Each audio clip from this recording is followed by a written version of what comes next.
I recruited an unwitting army to annoy an a-hole. Back in the early 90s, my friend, I'll call him Lou, because that's his name, was selling his RX-7 via an ad in the old print auto trader. It came out every Thursday, so that first weekend was critical for sales. The very first guy that came to see it on Saturday said he wanted to buy it after driving it. Of course, he had to finance, so they couldn't finish the sale during the weekend. Lou was worried about losing all the bites from the new ad, so he asked for a deposit of $500. The guy wrote a check. Lou told the rest of the callers that weekend that it was sold and, unfortunately, didn't ask for their numbers in case it fell through. This story predates caller ID availability in my area by a couple years, so those leads were gone. As you surely expect by now, the guy flakes on Monday and Lou deposits the check. Payment stopped. Big surprise. Sitting around my apartment, we schemed revenge, but all we had to go on was the check. Lucky for karma, there was a phone number printed on it. Our first idea was to write a little program to dial his number repeatedly from my modem, but that would be easily stopped and probably get us in direct trouble. Then Lou got a page from his work. This was back in the one-way pager days. You call the pager's dedicated phone number, it sounds a tone, then you punch digits for the number you want to be sent to the pager. The person with pager receives the number you entered and, presumably, calls it. Everyone with a pager made sure that people who needed to get a hold of them had the number for their pager. You'd see pager numbers in print and TV ads all the time for various services. Boom, angelic choir sings, heavenly light goes off. Lou's pager number and my pager number had the same prefix, middle 3 digits. What if we randomly dial numbers with that prefix and page them all to this guy's number?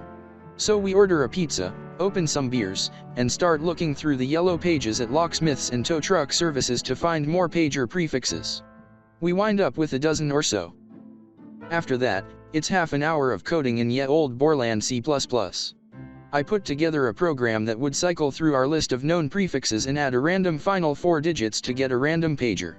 It calls the pager's number, pauses, then dials this asshole's number and throws a *911 suffix on there for good measure, which is something people with pagers understood to indicate an emergency of some kind. The whole thing was just generating a string like ATDT602XXXYYYY, a whole number *911 hashtag, where XXX is the pager prefix and YYYY is random. Commas make pauses, since you need to connect to the paging service before you can enter the message. Make string, send to modem, wait for, no carrier, hang up, repeat. We start eating the pizza and let it fly. I was very picky about my devices, so my modem was a US robotics courier. You could set an S register to control how long it would sound each tone when dialing. Uber nerds like myself would keep tinkering with that to get it as fast as possible while still being recognized by the phone service. It was very fast. I swag it could run through 4 pages per minute, so this guy would get 240 calls/hour. We just watched it run and laughed our asses off.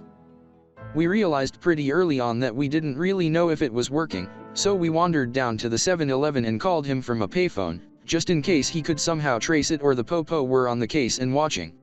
A man answered and I said, "Hello, I got a page at this number." I heard an audible sigh and then he just hung up. Gold. We ended up running it for a few hours, then let it go quiet for a few days. Then we scheduled it to start dialing in the middle of the night every few days, plus we'd fire it up by hand randomly whenever we had a party.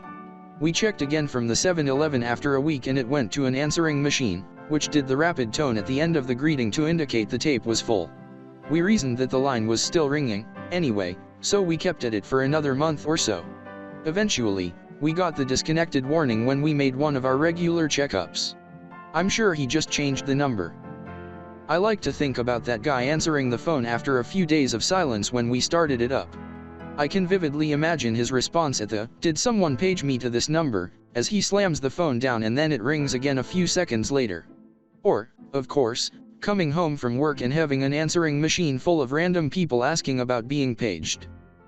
And, yeah, we annoyed several thousand people into calling this guy by the end.